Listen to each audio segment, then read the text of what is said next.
அஸ்ஸலாமு அலைக்கும். நம்ம பசங்களுக்கு நல்லதே சொல்லிக் கொடுக்குறதுல, டீச்சர்ஸாக டேஸ்டி அண்ட் டிஃப்ரெண்ட்டாக குக் பண்ணுறதுல, செஃப்பாக ஹெல்த்தியாக வச்சுக்கிறதுல ஒரு டாக்டராக நாம தான் எல்லாமே.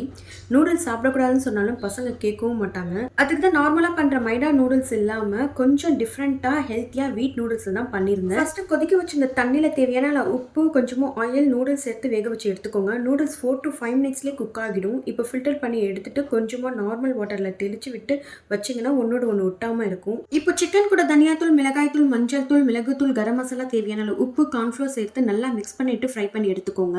சிக்கன் ஃப்ரை ஆகட்டும்னு ஒரு சைடு வச்சுட்டு இப்போ முட்டையை ஸ்கிராம்பிள் பண்ணி எடுத்துக்கலாம். கொஞ்சமா எண்ணெய் சேர்த்து முட்டையை ஸ்கிராம்பிள் பண்ணி எடுத்துக்கோங்க. இப்போ தாளிக்கிறதுக்கு வெங்காயம், ஜிஞ்சர் கார்லிக் பேஸ்ட், ஜூலியன் ஷேப்ல கட் பண்ணி வச்சிருந்த கேரட், குடமிளகாய், முட்டைக்கோஸ் சேர்த்து நல்லா ஹாஃப் குக் பண்ணி எடுத்துக்கோங்க. வெஜிடபிள்ஸ் கண்டிப்பா ஹாஃப் குக் தான் பண்ணணும், அப்பதான் நல்லா இருக்கும். ஆல்ரெடி நூடுல்ஸ் பேக்கிங்ல மசாலா ஒன்று கொடுத்துருப்பாங்க, நான் அதை சேர்க்கல. Whole garam masala, Szechuan sauce and hot chilli sauce தான் சேர்த்திருக்கேன். அப்போதான் ரெஸ்டாரண்ட்ல சாப்பிட்ற டேஸ்ட் கிடைக்கும். இப்போ இது கூட நூடுல்ஸ், சிக்கன், முட்டையும் சேர்த்து நல்லா மசாலா ஒன்று சேர அளவுக்கு நல்லா மிக்ஸ் பண்ணி விட்டுக்கோங்க. ரொம்ப செம டேஸ்டியான ரெஸ்டாரண்ட்ல கிடைக்கிற டேஸ்ட்லேயே இருக்கும்.